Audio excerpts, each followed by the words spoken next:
Hi mga kabishi, ganito pala ang magmarkot ng guava. Para madali lang ito, select ka lang ng healthy na at mature na guava branch at balatan mo. Yan, tingnan nyo mabuti. Kuskusin.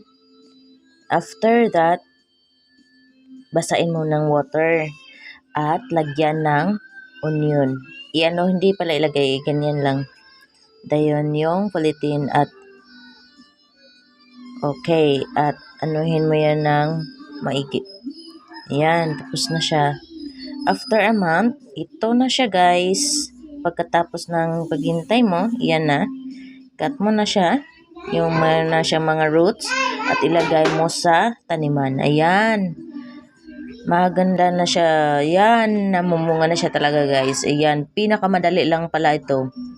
Ganito lang ang inyong gagawin. Same process din po sa santol, sa yung iba, star apple, ganyan ang process din po.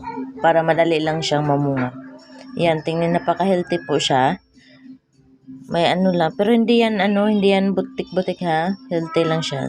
Thank you for watching.